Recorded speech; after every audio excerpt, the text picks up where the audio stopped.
Assalamualaikum warahmatullahi wabarakatuh dan salam sejahtera untuk kita semua. Selamat datang kembali adik-adik di perkuliahan makroekonomi 1 dan semoga adik-adik semua sehat dapat mengikuti perkuliahan dengan baik. Perkenalkan dengan Ibu Yeti Lis Purnama Dewi, dosen di Departemen Ilmu Ekonomi, Fakultas Ekonomi dan Manajemen atau FEM, IPB University. Baik adik-adik, pada pertemuan 6 ini, Ibu akan menyampaikan materi mengenai pengangguran. Kenapa pengangguran ini penting untuk kita pelajari? Pada pertemuan sebelumnya, kita sudah pelajari bahwa pengangguran merupakan salah satu dari 3 variabel kunci ekonomi makro di samping GDP dan harga atau inflasi. Ketiganya merupakan variabel penting secara bersama-sama di dalam mengukur kinerja pembangunan ekonomi. Tingkat pendapatan per kapita yang relatif tinggi belum bisa menunjukkan bahwa pembangunan ekonomi telah berhasil apabila tingkat pendapatan per kapita yang relatif tinggi tersebut diikuti dengan tingkat pengangguran yang juga relatif tinggi. Karena kondisi tersebut menunjukkan bahwa pembangunan belum inklusif atau hasil pembangunan belum dinikmati oleh seluruh masyarakat. Samping itu, tingkat pengangguran yang relatif tinggi menunjukkan bahwa pembangunan belum efisien atau tidak efisien karena masih ada sumber daya yang belum digunakan secara optimal atau hasil pembangunan belum mencapai potensialnya. Oleh karena itu, penting untuk mengendalikan ketiga variabel kunci makroekonomi tersebut termasuk pengangguran agar pembangunan ekonomi dapat sesuai dengan yang diharapkan. Khusus untuk pengangguran, penting untuk dapat mempelajari faktor-faktor yang menyebabkan terjadinya pengangguran agar dapat dirumuskan kebijakan yang tepat yang dapat menurunkan tingkat pengangguran. Kita mulai dengan ruang lingkup materi perkuliahan. Secara garis besar, mempelajari pengangguran fokus pada mempelajari faktor-faktor yang menjadi penyebab terjadinya pengangguran dan mempelajari atau mengidentifikasi kebijakan-kebijakan di bidang ketenagakerjaan yang dapat mempengaruhi tingkat pengangguran.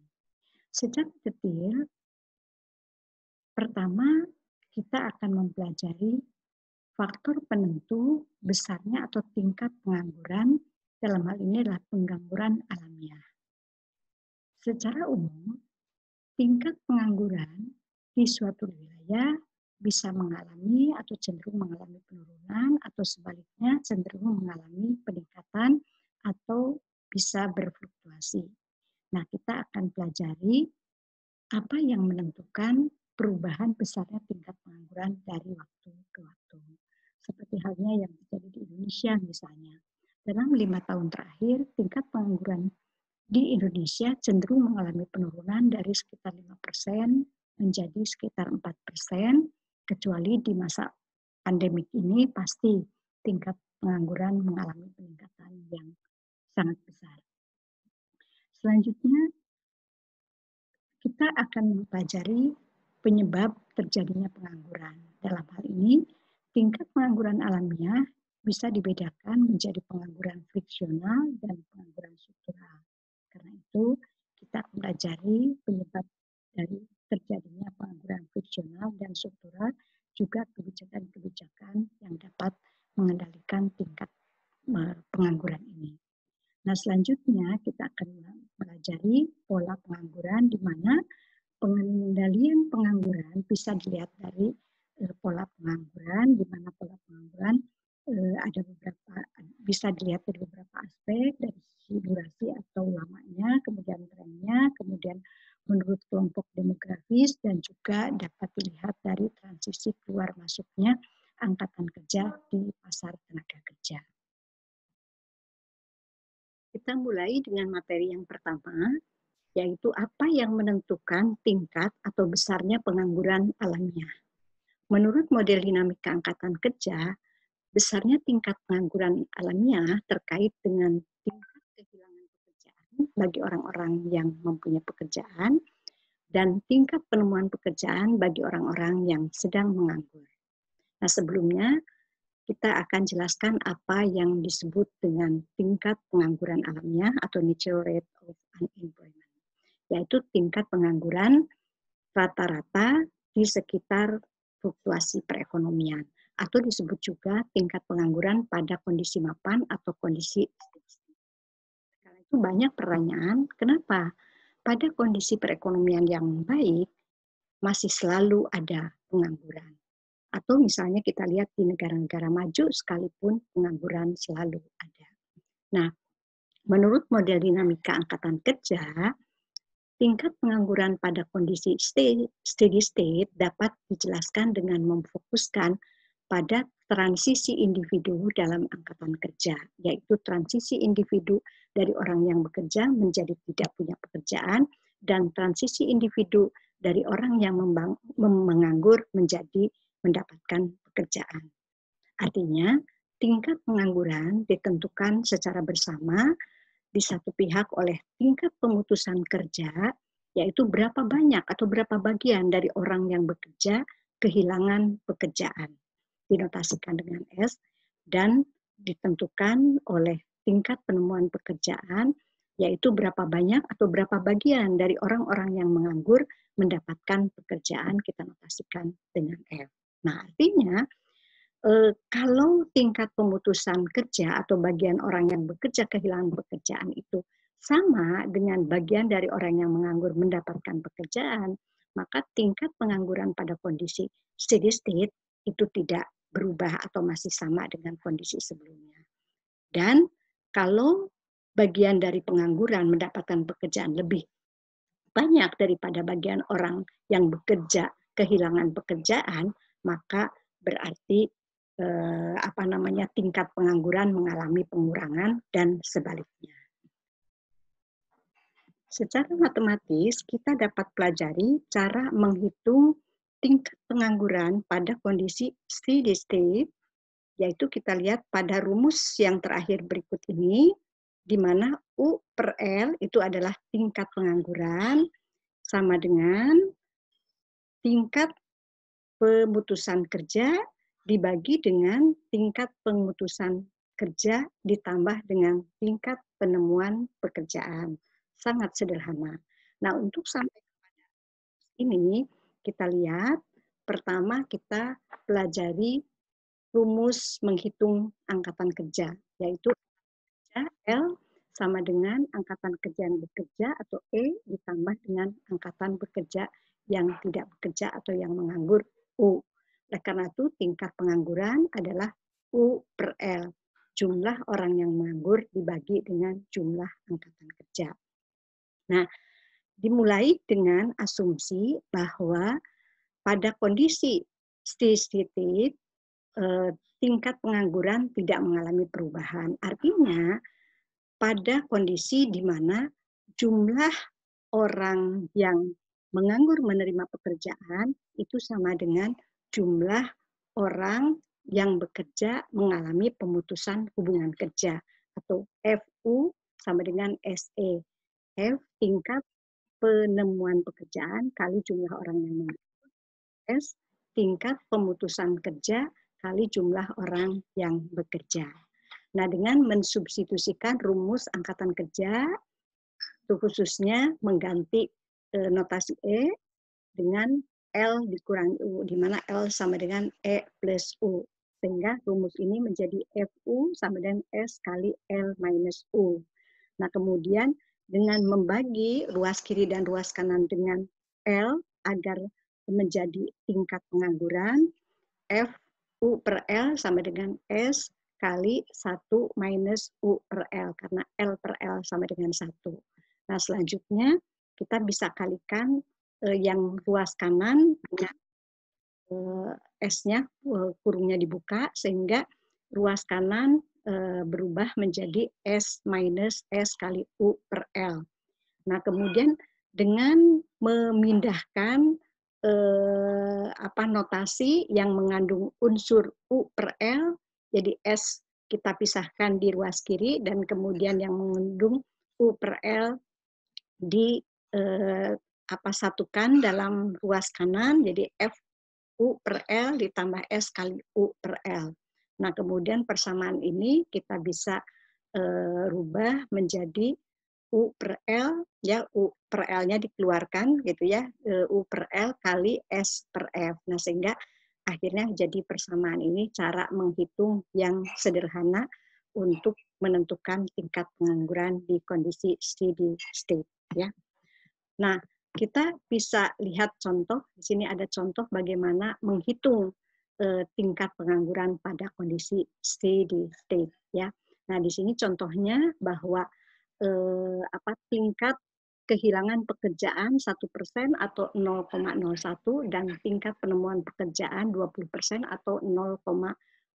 Jadi di sini kelihatan tingkat penemuan pekerjaan lebih besar daripada tingkat kehilangan pekerjaan, artinya mestinya hasilnya menunjukkan bahwa tingkat pengangguran di steady state itu lebih steady state pada kondisi ini itu lebih besar daripada kondisi lebih sedikit dari kondisi sebelumnya karena penemuan pekerjaan lebih besar daripada kehilangan pekerjaan ya.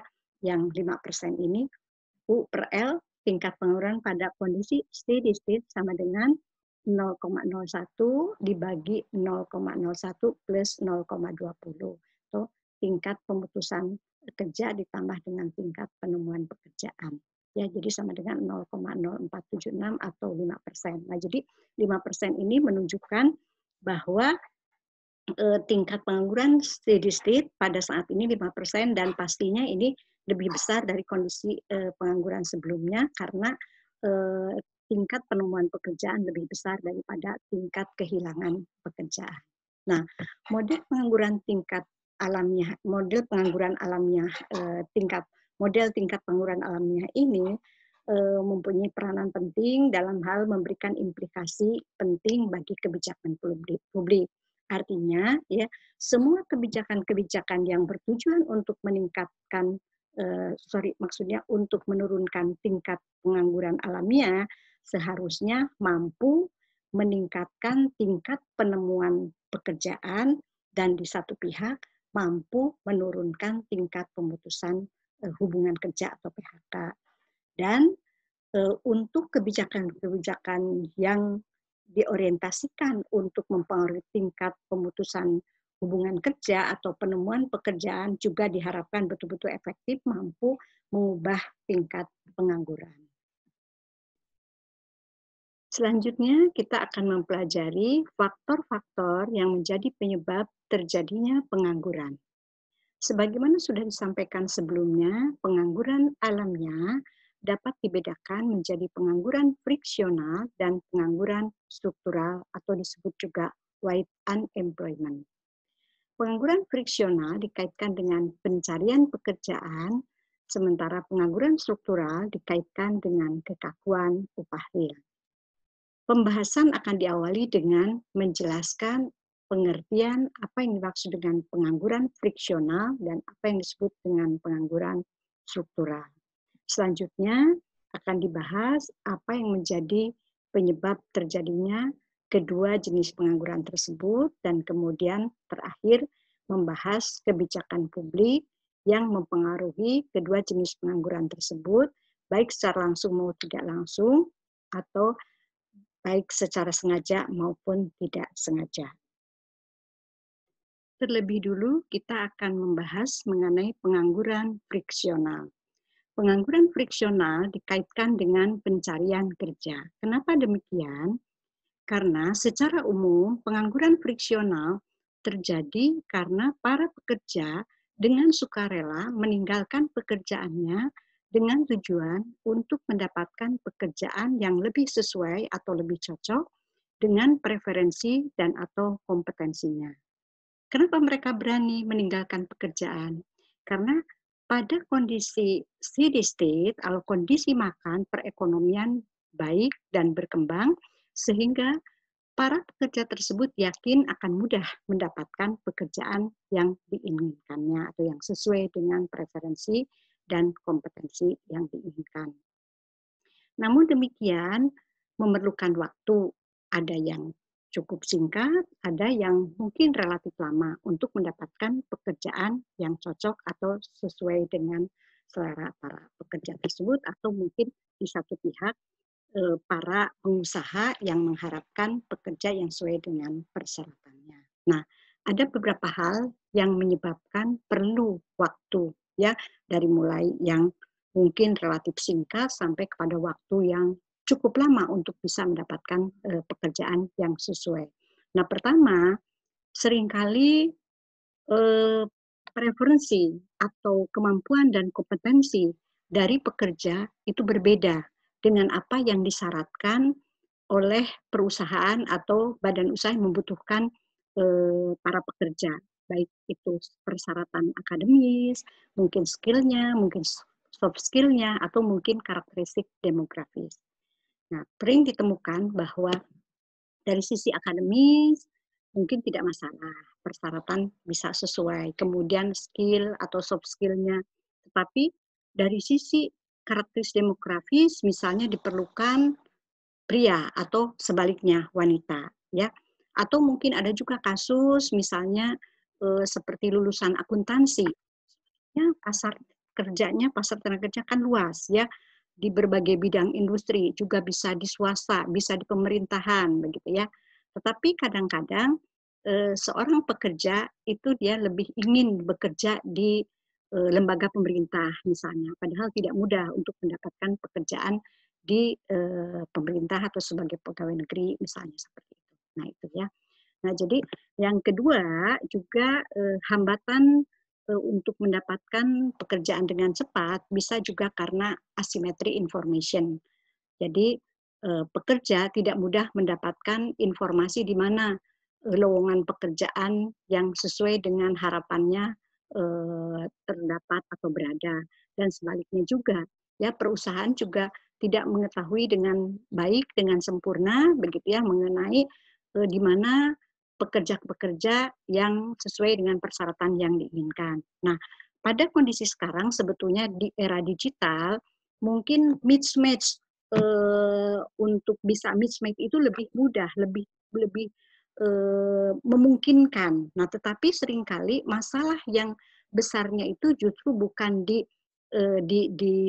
dewasa ini, mungkin bukan di informasi yang sulit, karena sekarang informasi bisa diletakkan di mana saja di dunia maya ya, di era digital ini. Tetapi yang mismatch sulit itu adalah persyaratan yang diinginkan oleh perusahaan tidak match dengan kompetensi para pekerja. Misalnya kan seringkali apa namanya anak-anak muda atau lulusan-lulusan ini dari SMA memilih jurusan-jurusan favorit tertentu, sehingga di pasar tenaga kerja itu untuk bidang-bidang tertentu itu sulit mendapatkannya, sementara untuk bidang-bidang tertentu sangat berlebih. Nah itu salah satu mungkin masalah dewasa ini ya, mismatch di dalam pekerjaan. Nah yang ketiga, masalah yang mengganggu atau yang menyebabkan perlu waktu di dalam yang sesuai itu adalah hambatan mobilitas geografis ya. Misalnya di Jawa itu banyak sekali para petani yang mungkin kehilangan pekerjaan karena konversi lahan yang begitu tinggi dari pertanian ke non pertanian. Nah, sementara di luar Jawa seperti Sumatera, Kalimantan Timur atau Kalimantan lain banyak sekali lowongan-lowongan pekerjaan di bidang pertanian karena pembukaan lahan untuk sawit, untuk apa namanya karet dan sebagainya, gitu ya.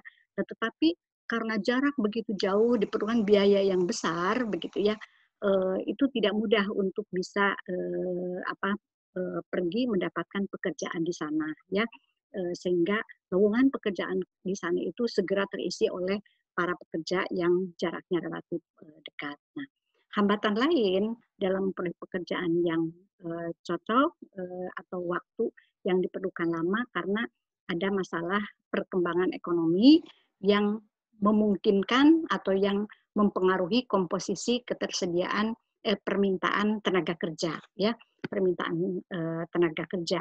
Misalnya contoh yang ekstrim waktu penemuan komputer, ya.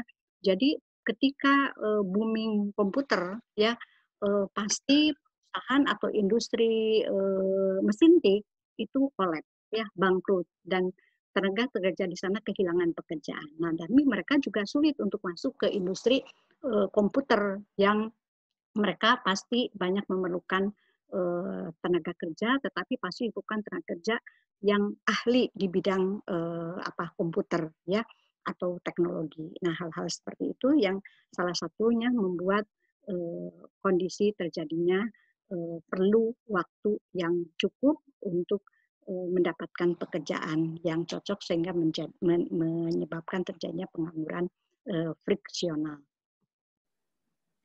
Nah, sekarang kita akan membahas mengenai kebijakan publik dalam upaya mengatasi pengangguran friksional. Sebagaimana tadi sudah disampaikan bahwa ada beberapa penyebab terjadinya pengangguran friksional. Oleh karena itu, beberapa kebijakan publik secara sengaja ditujukan untuk menurunkan tingkat pengangguran friksional. Jadi dengan kebijakan-kebijakan ini diharapkan terjadi percepatan dalam penemuan pekerjaan.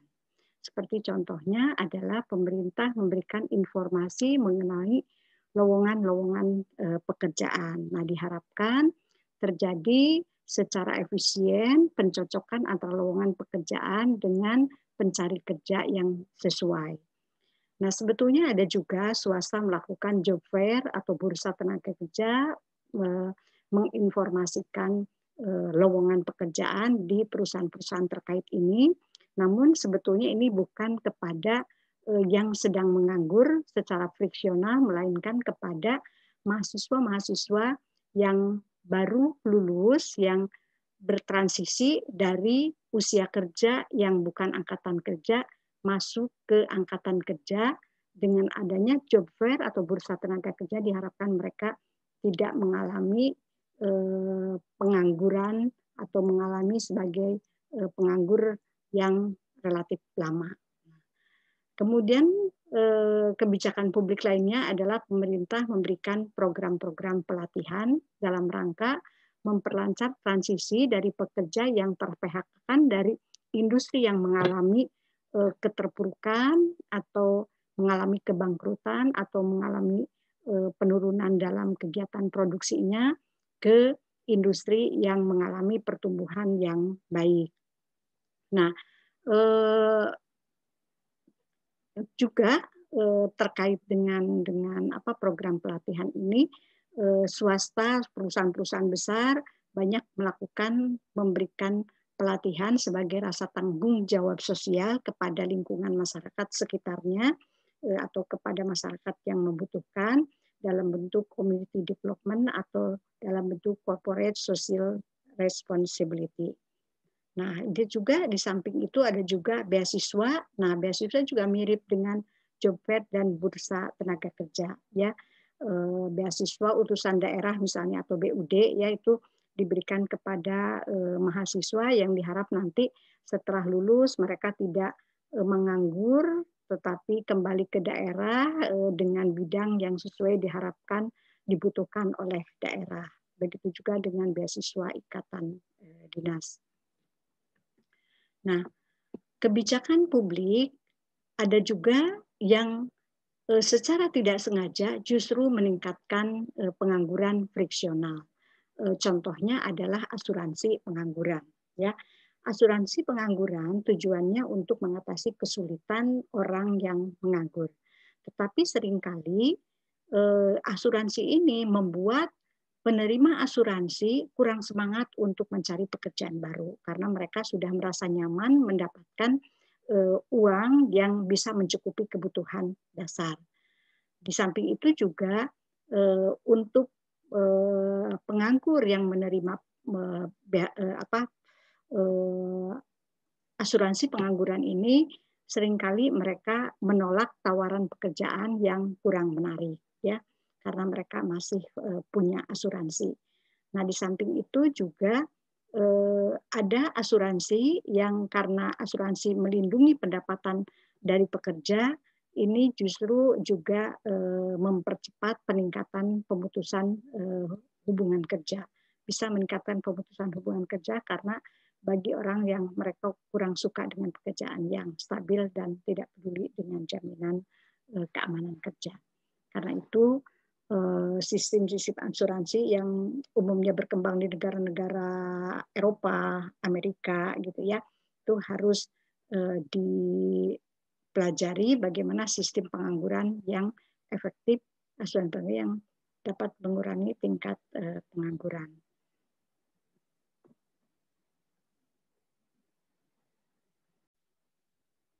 Selanjutnya, kita akan membahas mengenai jenis pengangguran yang kedua, yaitu pengangguran struktural. Pengangguran struktural dikaitkan dengan kekakuan upah real atau wage rigidity. Kenapa demikian? Karena terjadinya pengangguran struktural intinya disebabkan oleh adanya penetapan upah di atas keseimbangan. Jadi upah di atas keseimbangan atau disebut juga dengan upah minimum.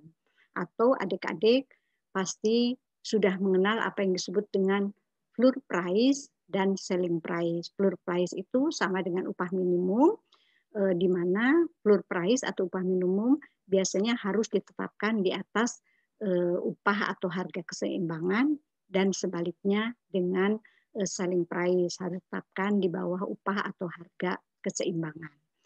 Nah, kalau upah itu ditetapkan di atas keseimbangan, ya artinya perusahaan itu tidak boleh membayar pekerja dengan tingkat upah di bawah upah keseimbangan ini. Di atas boleh. Nah, artinya upah menjadi kaku. Kaku tidak boleh fleksibel naik turun. Bolehnya hanya naik. Sementara kalau upah dibiarkan mengikuti mekanisme pasar atau dibiarkan sesuai pergerakan supply dan demand, maka upah bisa naik, bisa turun. Seperti itu. Nah, karena itu disebut kekakuan upah real. Nah, mungkin pertanyaannya, kenapa harus ditetapkan upah di atas keseimbangan atau upah minimum?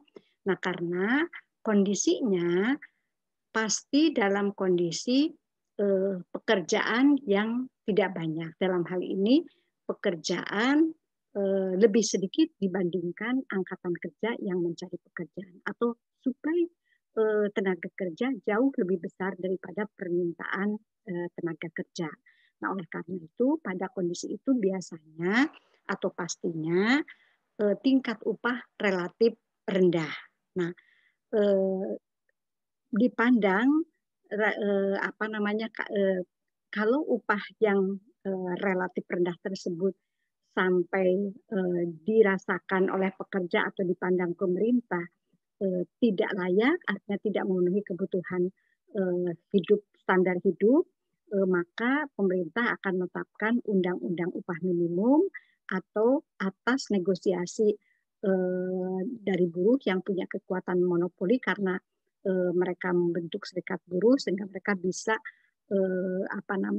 menegosiasi untuk menetapkan harga di atas harga keseimbangan, atau bisa juga harga di atas harga keseimbangan ini atau upah di atas keseimbangan ini adalah karena kerelaan dari pengusaha itu sendiri untuk menetapkan upah di atas keseimbangan, karena upah tersebut, upah di atas keseimbangan itu lebih menguntungkan. Nah, itu ya. Nah, jadi mungkin selanjutnya adalah kenapa dengan penetapan upah minimum ini bisa menimbulkan pengangguran. Nah, kita bisa pelajari grafik ini ya. Nah, jadi kita lihat di pasar tenaga kerja ini ada supply, ada demand. Di sini diasumsikan supply-nya inelastis atau tidak mengalami dinamika keluar masuknya angkatan kerja, dianggap angkatan kerja tetap begitu ya, dan kemudian demand-nya berslope negatif. Nah, pada kondisi awal itu ada upah pada keseimbangan itu adalah di A, ya sesuai dengan mekanisme pasar, supply dan demand. Nah, kemudian karena tadi kondisi yang Ibu sampaikan, mungkin upah pada keseimbangan ini dianggap kurang layak karena tidak memenuhi kebutuhan standar hidup, maka ditetapkan upah di atas keseimbangan. Nah, kita lihat pada kondisi upah di atas keseimbangan ini, begitu ya. Nah, ini terjadi excess supply ya, excess supply karena pada tingkat upah yang lebih tinggi, awalnya kan upah di sini ya, di yang lebih rendah ya. Pada tingkat upah yang lebih tinggi, pasti permintaan terhadap tenaga kerja menjadi lebih rendah, awalnya di sini ya menjadi di E. Ya, kenapa permintaan jadi rendah? Karena dengan upah yang lebih tinggi pasti meningkatkan biaya produksi atau biaya tenaga kerja ya, sehingga permintaan oleh perusahaan terkadang menjadi lebih tinggi, dan sebaliknya dengan atau pada penawaran tenaga kerja dengan tingkat upah yang tinggi karena inelastis ini tetap, sehingga terjadi kelebihan suplai tenaga kerja. Nah, perbedaan suplai tenaga kerja dengan permintaan tenaga kerja yang hanya sebesar E ini artinya pada awalnya jumlah yang dipekerjakan sebesar ini, sekarang yang dipekerjakan oleh perusahaan sebesar ini artinya terjadi pemutusan hubungan kerja atau PHK sebesar D-C ya, sebesar excess supply. Nah, inilah ya. Jadi ini adalah excess supply, ini adalah jumlah pengangguran atau jumlah pekerja yang di PHK oleh perusahaan akibat adanya upah minimum atau upah di atas keseimbangan.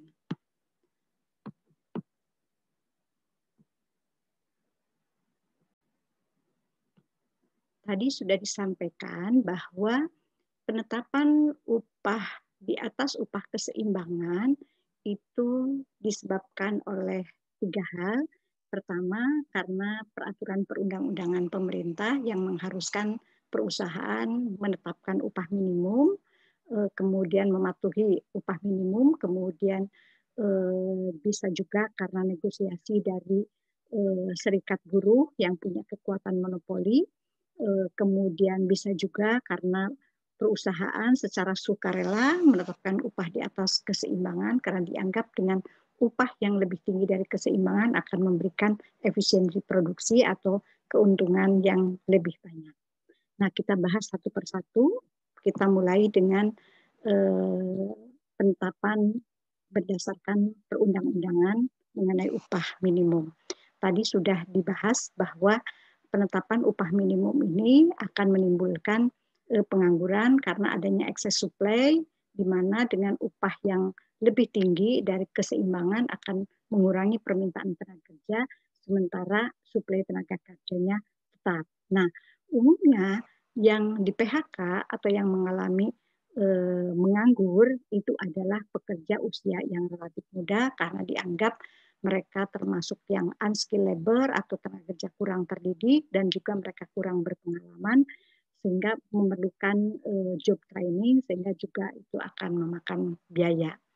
Nah, kebijakan upah minimum ini menimbulkan kontroversi. Untuk yang tidak mendukung dianggap ini bukan cara terbaik untuk membantu orang miskin karena di satu pihak meningkatkan biaya produksi dan di pihak lain menimbulkan pengangguran. Dan alternatifnya adalah kredit pajak, di mana masyarakat atau pekerja yang mendapatkan upah yang kurang layak itu bisa diberikan kredit lebih besar dari pajak, dan ini tidak ada peningkatan biaya produksi dan juga pengangguran, tetapi hanya bisa mengurangi penerimaan pajak oleh pemerintah. Nah, Indonesia itu termasuk negara yang menerapkan upah minimum ya, dan upah minimum di Indonesia diterapkan secara regional gitu, maka dulu namanya UMR atau upah minimum regional, tapi sekarang namanya upah minimum provinsi dan upah minimum kabupaten diperbaiki setahun sekali dan didasarkan perubahannya itu pada kondisi inflasi dan pertumbuhan ekonomi ditetapkan oleh gubernur, ya, seperti itu. Nah, ini harapannya upah minimum ini tidak terlalu tinggi, karena kalau terlalu tinggi tadi bisa menimbulkan pengangguran besar-besaran. Jadi sedemikian rupa bisa memenuhi standar hidup masyarakat, tetapi juga tidak memberatkan perusahaan. Harapannya seperti. Nah, jadi harapannya upah minimum ditetapkan sedemikian rupa, di satu pihak tingkat upah memberikan jaminan hidup yang layak bagi para pekerja, dan di pihak lain penetapan upah minimum ini tidak memberatkan pengusaha atau produsen sampai menimbulkan pengangguran yang cukup besar. Nah, selanjutnya kita akan membahas mengenai serikat pekerja yang secara kolektif bisa memperjuangkan upah di atas upah atau harga keseimbangan. Nah, serikat pekerja biasanya dibangun oleh seluruh pekerja, baik di tingkat pabrik atau mungkin di tingkat nasional, sebagai aksi kolektif untuk bisa punya kekuatan monopoli, sehingga mereka punya bargaining position yang kuat, baik dalam penentuan tingkat upah maupun tunjangan dan kondisi kerja yang lebih baik. Nah, jadi biasanya pengurus serikat ini bernegosiasi atau rebut tawar dengan pihak manajemen perusahaan terkait hal-hal yang mereka perjuangkan untuk yang lebih baik bagi pekerja. Nah, umumnya khusus dalam tawar-menawar mengenai upah, mereka bisa berakhir dengan mendapatkan tingkat upah yang lebih tinggi daripada upah keseimbangan, dan secara umum biasanya pekerja yang memiliki serikat buruh, mereka mendapatkan upah sekitar 20% lebih tinggi daripada upah pekerja yang tidak punya serikat buruh. Keberhasilan serikat buruh di dalam memperjuangkan tingkat upah yang lebih tinggi atau tingkat upah di atas keseimbangan, di pihak lain akan menimbulkan perpecahan di antara anggota serikat buruh di satu pihak, karena ada pekerja yang tetap bekerja di perusahaan tersebut mendapatkan upah yang relatif tinggi sehingga kehidupannya menjadi lebih baik atau better off. Nah, sementara di pihak lain ada pekerja yang harus di PHK sehingga mereka menjadi pengangguran dan tentu kehidupannya menjadi lebih buruk atau worse off. Namun demikian sebetulnya mereka yang di PHK ini menunggu tetap dipekerjakan di perusahaan itu walaupun dengan tingkat upah yang relatif rendah. Tapi biasanya sulit, terutama kalau penetapan upah yang di atas keseimbangan ini didukung oleh peraturan perundang-undangan penetapan upah minimum oleh pemerintah. Nah, sehingga mereka tidak berhasil menunggu. Oleh karena itu, para pengangguran struktural ini biasa juga disebut dengan wait unemployment atau pengangguran menunggu. Nah, para pekerja yang di PHK biasanya akan pergi karena tidak berhasil menunggu, mereka akan pergi ke pasar tenaga kerja di mana tidak ada serikat buruh, sehingga di pasar tenaga kerja ini suplai tenaga meningkat sehingga akan menekan tingkat upah menjadi lebih rendah lagi, karena secara umum upah di pasar tenaga kerja yang tidak ada serikat buruhnya lebih rendah dibandingkan dengan upah yang ada serikat buruhnya. Nah, oleh karena itu kondisi tersebut, keberadaan serikat buruh menimbulkan kontroversi di mana yang mengkritik keberadaan serikat buruh menganggap serikat buruh sebagai suatu kartel yang punya kekuatan monopoli sehingga meningkatkan upah, kemudian juga menyebabkan timbulnya pengangguran serta menekan upah lebih rendah lagi di pasar tenaga kerja yang tidak ada serikat buruhnya. Sementara yang mendukung serikat buruh menganggap serikat buruh ini sebagai lembaga yang mampu memperjuangkan kehidupan yang lebih baik bagi para pekerja dan mampu melawan kekuatan dari perusahaan yang besar yang punya kekuatan monopoli dan membuat perusahaan mau merespon permintaan-permintaan dari pekerja yang lebih baik untuk kehidupan para pekerja ini.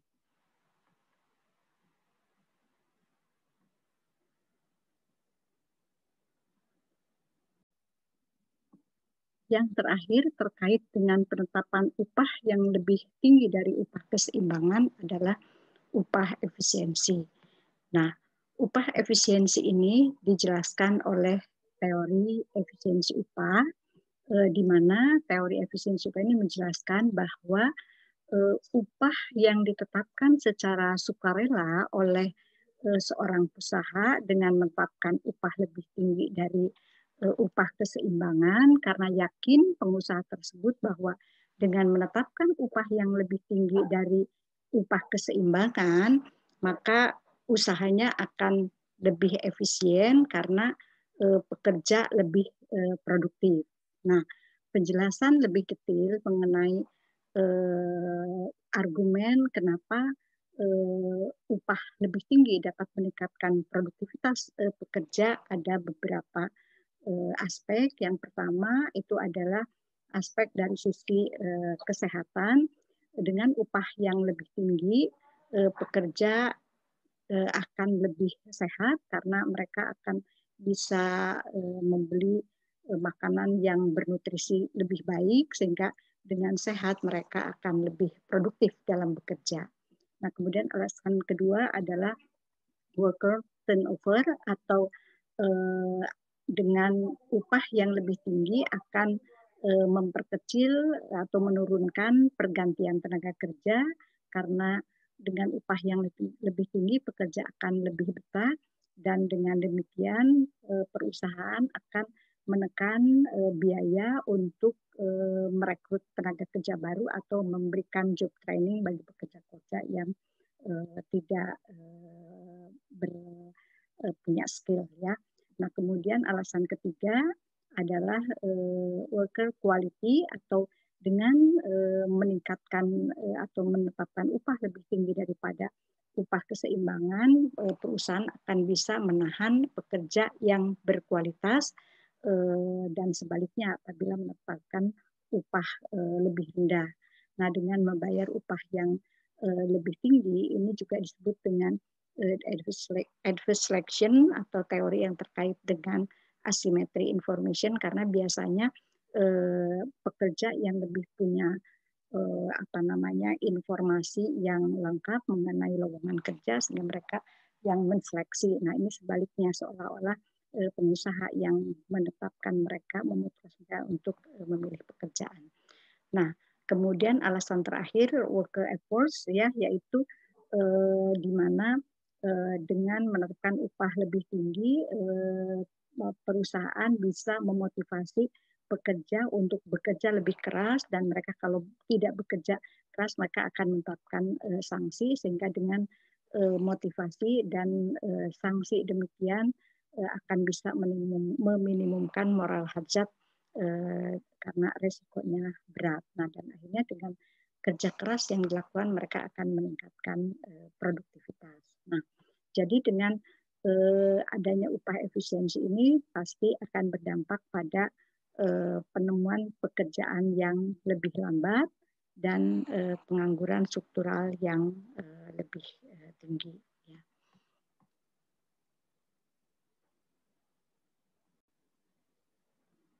Materi terakhir dari perkuliahan kita hari ini adalah pola pengangguran. Penting untuk mempelajari pola pengangguran karena pengendalian pengangguran bisa dilihat dari pola pengangguran. Karena dengan mempelajari pola pengangguran bisa secara detail diidentifikasi faktor-faktor yang menyebabkan terjadinya pengangguran sehingga dapat dipilih kebijakan yang tepat untuk mengatasinya. Beberapa aspek yang bisa dipelajari dari pola pengangguran adalah pola pengangguran dari aspek lamanya menganggur atau durasi, kemudian dari variasi tingkat pengangguran menurut ciri-ciri demografi dan kemudian dari tren pengangguran, apakah fluktuasi meningkat atau cenderung menurun, kemudian juga dari transisi atau dinamika angkatan kerja, keluar masuknya angkatan kerja, kemudian juga bisa kita dengan mempelajari tatanan empiris dari pengangguran di Eropa. Selanjutnya, kita akan mencoba membahas masing-masing pola pengangguran. Pola pengangguran pertama adalah berdasarkan lamanya menganggur atau durasi menganggur, di mana bisa diidentifikasi sebagai pengangguran jangka pendek dan jangka panjang. Jangka panjang kalau waktu menunggu pekerjaan relatif lama dan sebaliknya, dan secara umum pengangguran friksional itu termasuk pengangguran jangka pendek. Namun tidak semua menunggu pekerjaan itu termasuk dalam pengangguran friksional, karena jika menunggu pekerjaan itu relatif lama, maka masuk ke pengangguran jangka panjang dan diidentifikasi sebagai pengangguran struktural. Dalam hal ini kebijakan seharusnya lebih berfokus untuk mengatasi pengangguran jangka panjang. Pola pengangguran lain adalah pola pengangguran menurut variasi tingkat pengangguran antar kelompok demografi. Dan secara umum di banyak negara, pengangguran yang relatif banyak itu terjadi pada usia muda karena mereka cenderung memerlukan waktu yang relatif lama untuk mendapatkan pekerjaan dan tingkat pemutusan hubungan kerjanya relatif tinggi. Nah, pola pengangguran lain adalah menurut trennya bisa relatif cenderung meningkat atau cenderung menurun atau berfluktuasi. Di Amerika Serikat tingkat pengangguran cenderung berfluktuasi karena satu disebabkan oleh perubahan komposisi angkatan kerja, di mana di pasca Perang Dunia Kedua itu terjadi kelahiran yang tinggi sehingga pada saat mereka usia remaja tingkat pengangguran relatif tinggi karena secara umum tingkat pengangguran pada golongan usia muda. Dan bisa juga fluktuasi karena secara sektoral terjadi pergeseran sektoral secara merata. Jadi pada saat kondisi industri mengalami secara umum pertumbuhan, maka tingkat pengangguran menurun, dan sebaliknya pada kondisi industri secara umum mengalami penurunan, maka secara umum tingkat pengangguran mengalami peningkatan. Jadi berfluktuasi sesuai dengan fluktuasi kondisi ekonomi. Nah, pola pengangguran lain berdasarkan keluar masuknya angkatan kerja. Selama ini diasumsikan bahwa jumlah angkatan kerja itu tetap, sehingga pengangguran hanya disebabkan oleh penemuan pekerjaan atau pemutusan hubungan kerja. Padahal pengangguran bisa juga disebabkan karena masuknya angkatan kerja dari misalnya usia sekolah, setelah berhenti kuliah mereka awalnya merupakan usia kerja yang bukan angkatan kerja, berubah menjadi status angkatan kerja yang kemudian bisa menganggur karena belum mendapatkan pekerjaan. Nah, di pihak lain juga pola pengangguran bisa melihat atau mempelajari pola pengangguran yang terjadi di tataran empiris di Eropa, begitu ya, di mana di Eropa cenderung mengalami peningkatan di tahun 60-an menjadi 10% di tahun 90-an, ya.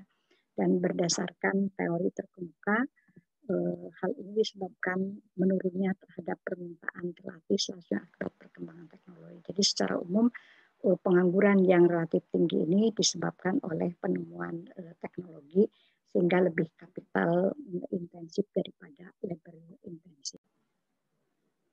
Nah, adik-adik sekalian, perkuliahan kita hari ini kita akhiri dengan melihat pola pengangguran dari data empiris di Indonesia. Seperti yang terlihat pada gambar ini, kita lihat bahwa pengangguran di Indonesia dalam 5 tahun terakhir cenderung mengalami penurunan dari 5,50 menjadi 4,99 pada tahun 2020. Perkecualian di pasca Februari 2020 pasti pengangguran kita relatif tinggi karena masalah COVID. Nah, kemudian secara demografis pola pengangguran di Indonesia dari tahun ke tahun sama, yaitu tingkat pengangguran pria lebih tinggi daripada tingkat pengangguran wanita. Nah, selanjutnya berdasarkan tingkat pendidikan, kita lihat bahwa pengangguran tertinggi itu adalah ada pada pendidikan SMK, ya. Ternyata SMK tingkat penganggurannya tinggi, ya, padahal mereka merupakan lulusan pendidikan menengah yang terlatih, punya skill, ya, sudah siap kerja. Nah, sementara yang pengangguran relatif rendah itu pada tingkat SD. Nah, kemudian dilihat dari sisi jam kerja, ya, kita lihat bahwa 69,90% atau sebagian besar dari penduduk yang bekerja itu bekerja pada jam kerja penuh, dan sisanya ini adalah bekerja tidak penuh atau paruh waktu, sebagian kecil. Nah, demikian perkuliahan hari ini. Semoga memberikan manfaat, tidak hanya manfaat sebagai pengetahuan, tetapi juga semoga bermanfaat untuk adik-adik kelak hidup dalam bermasyarakat. Nah, ada ringkasan, silahkan adik-adik baca sendiri supaya lebih curiosity untuk bisa dipelajari kembali di rumah. Dan Ibu akhiri dengan wabillahi taufiq wal hidayah. Wassalamualaikum warahmatullahi wabarakatuh.